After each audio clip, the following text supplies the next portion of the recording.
Las elecciones en Colombia nos van a mantener con el corazón en vilo hasta el ultimísimo puto segundo. Y ese ultimísimo puto segundo va a ser el jueves 25 de junio, muy probablemente. ¿Por qué digo esto? Pues porque si no te has enterado, este domingo fue la segunda vuelta, la definitiva, la buena. En primera vuelta ganó el candidato de derechas Abelardo de la Espriella y se vería frente a frente con el sucesor de Petro, Iván Cepeda. El primero es un abogado de conflictivos clientes, vamos a decir, y que aboga por una guerra total contra el narco y los criminales en materia de seguridad. Promete un crecimiento del 7% frente al 2,2% actual de Petro, y para ello dice que hará recortes en el Estado y potenciará los motores económicos colombianos, que son la industria petrolera y el gas, así como la seguridad jurídica para atraer inversión extranjera, que por lo que sea, desde que Petro está al poder, pues ha caído drásticamente. O sea, la puedo volver una función, una ecuación, que entonces me sirven las matemáticas, dado que entonces la economía es de funciones continuas, demanda y oferta, cruzo las curvas de indiferencia por diversos cosas para consumir, le pongo una tangente, entonces yo sé que la fórmula de la tangente es el punto cero donde la línea recta toca con la curva de indiferencia, que debe ser siempre cóncava hacia abajo, porque si es cóncava hacia arriba no me sirven las matemáticas, entonces tengo que crear las condiciones para que sea cóncava hacia abajo, y entonces ahí matemáticamente encuentro el máximo, ¿cierto? Que es, creo, la derivada y la segunda derivada, matemáticas.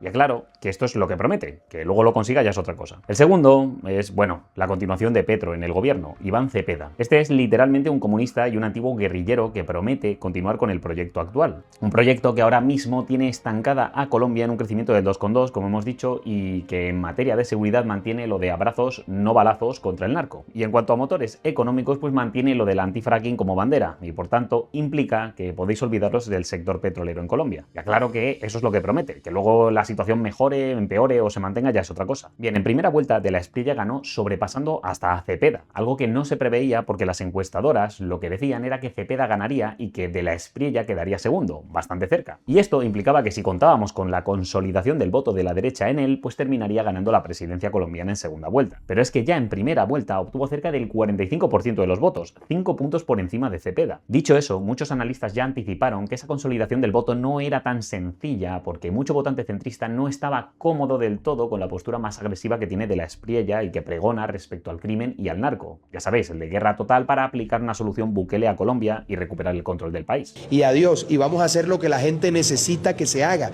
Nosotros queremos transformar a este país para siempre. Esos análisis daban a entender que Cepeda, con una buena campaña entre la primera y la segunda vuelta, podría rascar muchos de esos votos más centristas para ganar a su rival. Y la verdad que dieron bastante en el clavo con cómo han ocurrido las cosas ahora en segunda vuelta, ya que los resultados han sido de 49,66% de los votos para De la Espriella y 48,70% para Cepeda. El alma colmada de emoción y con un amor inmenso por Colombia, comparezco esta noche ante ustedes para anunciar la noticia más importante de mi vida.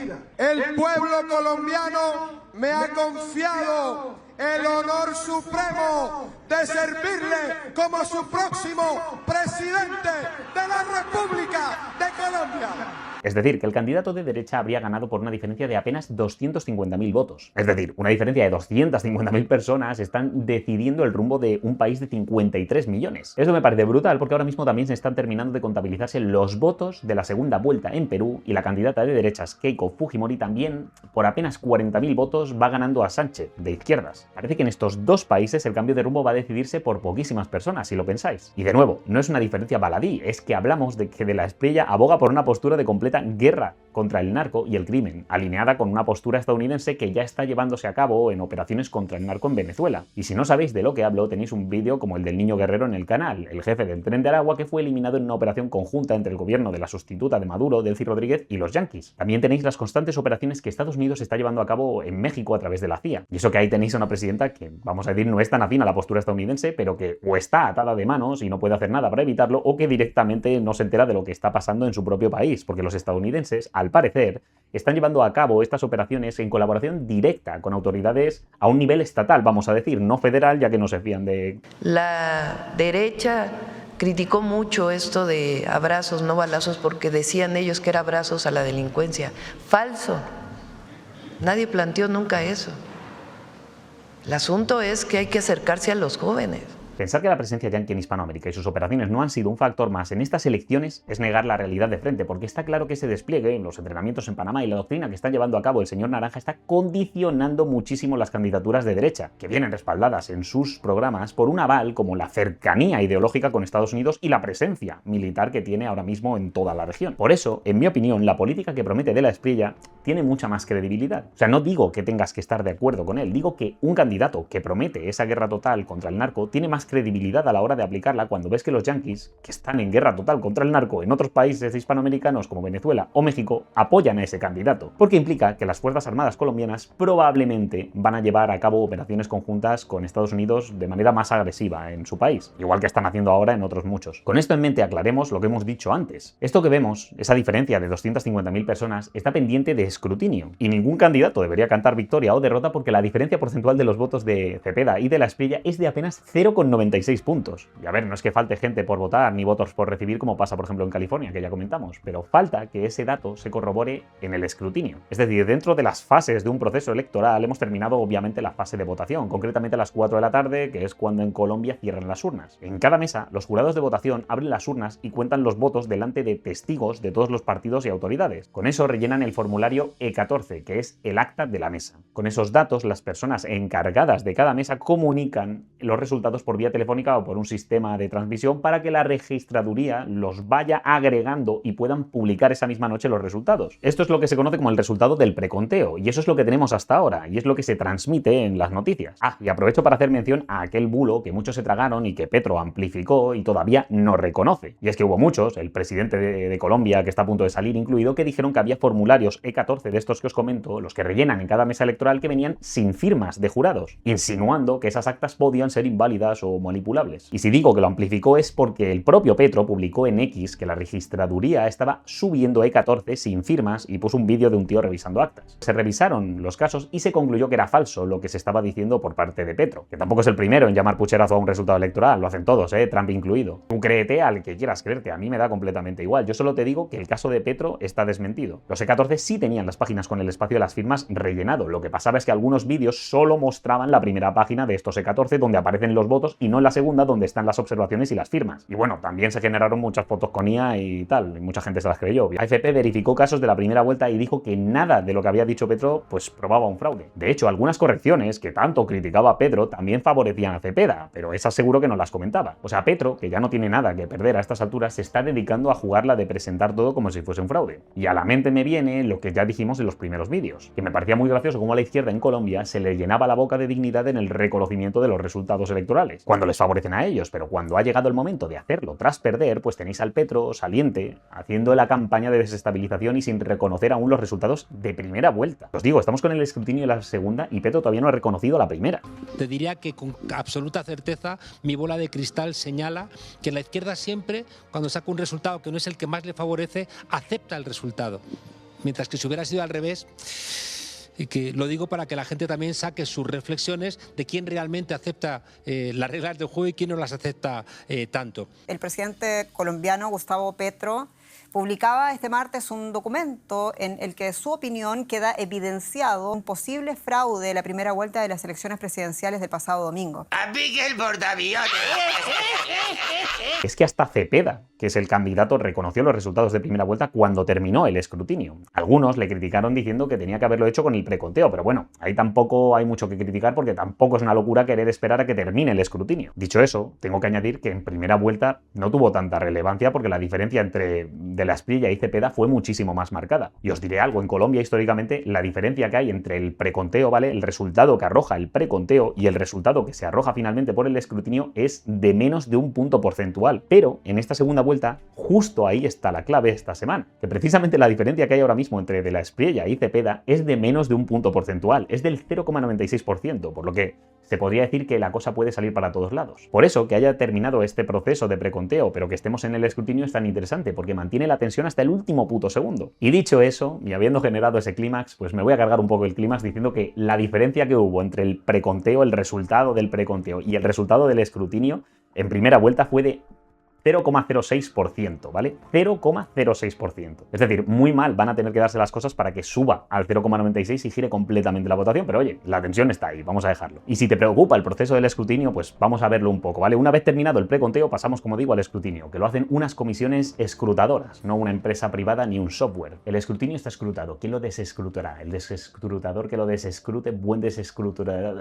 Las comisiones revisan los formularios E14 estos y validan o corrigen los datos, miran reclamaciones y pueden revisar hasta propias bolsas de votos. Aquí participan jueces, notarios y otros funcionarios, así como testigos de cada partido presentes para asegurarse de que no hay tongo en su contra. Y visto esto, ¿vale? Visto que la comisión escrutadora pues se encarga de revisar estos casos complicados, pues Cepeda, viendo que se le escapa la presidencia de entre los dedos, ha impugnado el 27% de las mesas electorales. Y esto no significa que automáticamente, como Cepeda se ha quejado, pues el 27% de los votos no sirven. No vale con decir, pues me huele mal este 27%. No, tienes que aportar pruebas que se vean tachones, por ejemplo, en esas actas. Y seguro que algunas revisan, pero no creo que puedan probar que hay irregularidades en casi un tercio de las mesas de todo el puto país, la verdad. Cuando acabe este proceso de escrutinio, el CNE termina todo el proceso certificando y oficializando el resultado. Por eso ahora mismo, técnicamente, De la Espriella es ganador, pero solo en el preconteo. Y pese a que aún hay posibilidades de que se dé la vuelta a las cosas, visto lo ajustado del resultado, la realidad es que es muy difícil que el escrutinio arroje una diferencia superior, como digo, a ese 0,06% que hubo en primera vuelta. Y a Cepeda le hace falta que sea de más del 0,96% a su favor, porque a todo esto puede que el preconteo esté mal, favoreciendo a Cepeda. O sea, puede ser que De la Espriella en realidad consiga más votos después del escrutinio. Así que bueno, Colombia esta semana termina de decidir si sigue con el plan de Petro para el futuro del país o pega un volantazo con De la Espriella, aunque las cosas obviamente apuntan a que De la Espriella va a ser el próximo presidente de Colombia. Ahora quizás es buen momento para recordar la profecía de Petro, que aseguraba que iba a surgir una alianza y levantamiento de pueblos hispanoamericanos contra Estados Unidos si este osaba atacar a Venezuela cuando Maduro seguía al volante, que era precisamente el amiguito de Petro. Y eso es lo que dice la leyenda. Si el águila dorada ataca, el cóndor despiertan el jaguar, que es los pueblos americanos. No despierten el jaguar. Aún podemos hablar. América del Sur puede salvar a los Estados Unidos. ¡Apique el portaaviones! Bien, pues parece que Gustavo lo ha agafado completamente, porque tienes a Bolivia, a Perú, a Colombia, Argentina, Honduras, Chile, que han dado un bandazo hacia la derecha, precisamente. Coño, es que hasta Cuba está haciendo capitalismo, todavía bajo el control de los hijos de puta de Castro, sí, pero que están tratando de sobrevivir haciéndose amigo de los yanquis, precisamente. Es que no da una este hombre.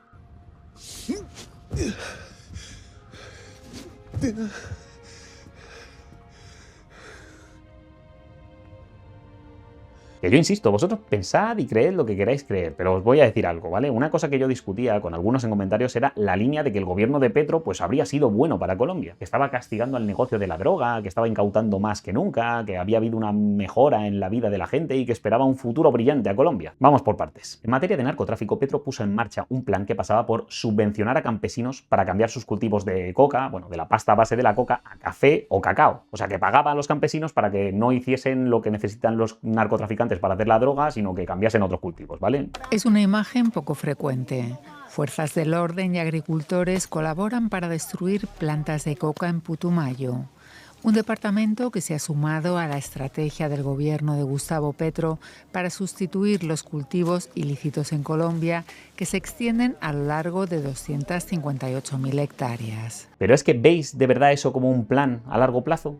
¿Veis viable que el Estado esté compitiendo con los narcos por ver quién subvenciona más a los campesinos? Si los narcos pueden pagar el doble sin despeinarse. O sea, tu estrategia de motivar a que la gente deje de cultivar la pasta base de la coca es pagar la diferencia. ¿Cuánto tiempo vas a mantener eso hasta arruinar el país exactamente? Además, de nuevo, compitiendo con una industria que factura una barbaridad. Su plan consistía en convertir lo que debería ser uno de los motores económicos de Colombia en un sector subvencionado simplemente para que no se pusiesen a cultivar droga. Por otro lado, si Petro incautaba más que antes, no era por eficiencia, era porque sus políticas estas incrementaron los cultivos de cocaína, porque ningún campesino cogía la subvención y los narcos vieron en esa postura diplomática el momento perfecto para crecer. Se pasaron de 230.000 hectáreas antes dedicadas al cultivo de la cocaína a las 253.000 en un año, ¿vale? Desde que él no estaba hasta que él estuvo. Se pasó de producir 1.739 toneladas de cocaína antes de llegar él a más de 3.001 toneladas en 2024. ¿Las incautaciones de cocaína subieron con Petro? Sí, de 671 toneladas pasaron a incautar 838 en 2024.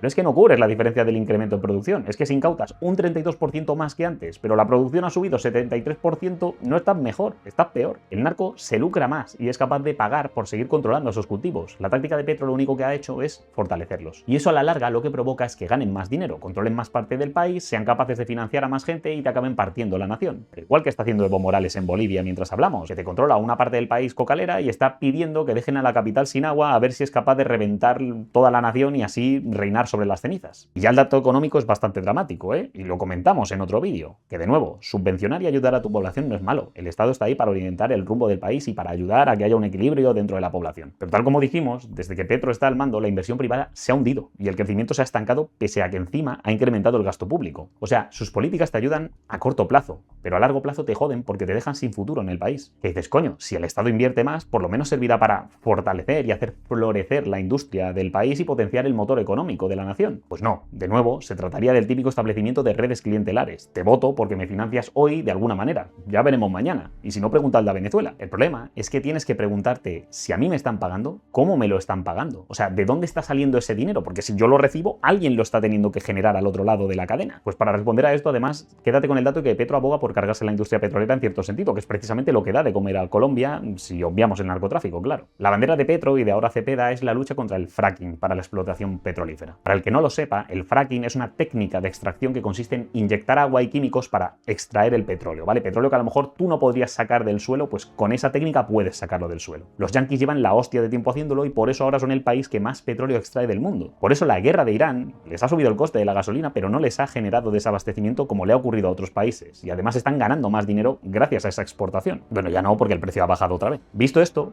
¿por qué necesita Colombia aplicar fracking? Pues porque este país tiene un problema con el petróleo y la energía. Con sus actuales técnicas extractivas se le estiman unas reservas para 7 años y poco más. De hecho, ya están teniendo que comprar energía de fuera, concretamente gas. Con el uso de estas técnicas, podrían alargar la vida de esos depósitos y seguir autoabasteciéndose y exportar para generar riqueza. Pero la postura de Petro y Cepeda es el ecologismo, cambio climático, sostenibilidad y el fracking es el demonio. Como si automáticamente el petróleo fuese malo. Coño, pon los medios para controlar el impacto del fracking, pero no lo descartes completamente porque no vas a tener de dónde rascar para financiar tus políticas. Entended un principio simplísimo de la economía. Si a ti te están pagando la sanidad, la educación y la seguridad, alguien te lo está teniendo que pagar por algún lado. El dinero lo puedes imprimir y crear, pero la riqueza real, el poder adquisitivo, no. Eso se construye desarrollando el país y mejorando su oferta para que la gente que vive en ese país gane más. Si te cargas tu industria, si pasas a depender de comprar energía en vez de producirla, te quitas una fuente de ingresos y generas un gasto que vas a necesitar para poder pagar tus políticas sociales. Si quieres financiar al campesino para que deje de producir pasta base para la coca,